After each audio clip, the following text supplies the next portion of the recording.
Hi everyone, from class 9th. Today we are going to study chapter 5, Introduction to Euclid's Geometry.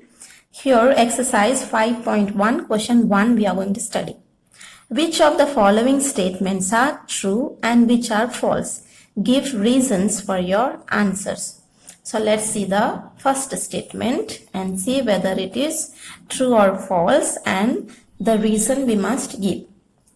The first statement, only one line can pass through a single point. Answer is false because infinitely many lines can pass through a single point. For example, you have a point here, one point is there. So only one line can pass through a single point, it is said. How can it be? There is one point is there. We can pass through line AB.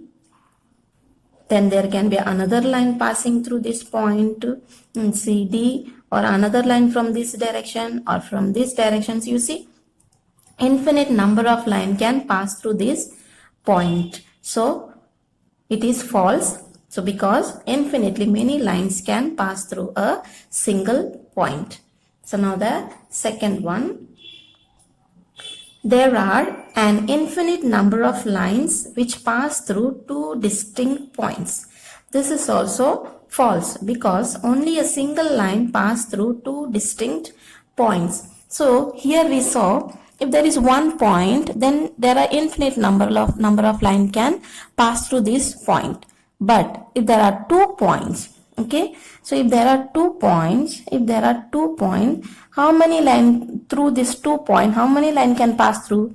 There can be only one line can pass through between these 2 points. Whichever direction you take 2 points, there can be only one line. You cannot pass through using both the points. You can't pass through many lines. Where it is single point means many line can pass through. But when there are 2 points, there can be only one line can pass through. Only one unique line can pass through two distinct points.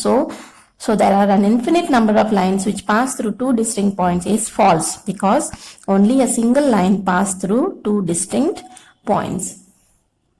Let's see the third statement. A terminated line can be produced indefinitely on both the sides. The answer is true because this is a second postulate that we have studied.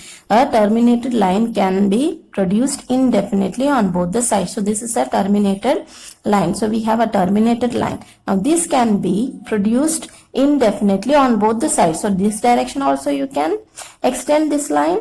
This direction also you can extend this line. Both the side you can extend the line. So this is a true statement.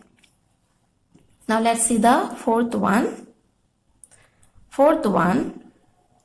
If two circles are equal, then their radii are equal. So you consider there are two circles we have AB. So if they are equal, then their radii also will be equal. So if here the radius, if you have taken 5 centimeter, then here also the radius is 5 centimeter. So here also radius is 5 centimeter. Here also radius is 5 centimeter. That means the area of this both the circle will be equal only. So if two circles are equal, then their radii are equal. So if two circles are equal means then the radius also will be same. If both the radius are same, then only the circle will be same. So that's what, if you see in the angle of formula also, area of the circle formula is pi r square. So pi is a constant term.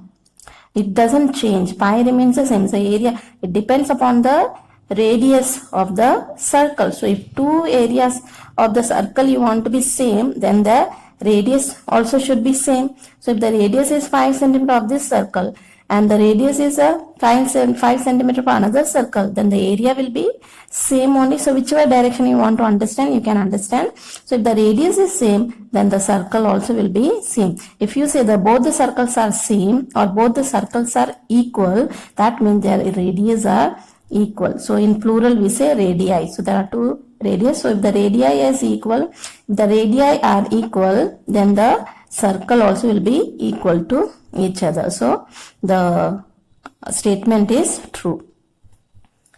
Let's see the fifth one. In fifth, in the figure is given to you in your textbook.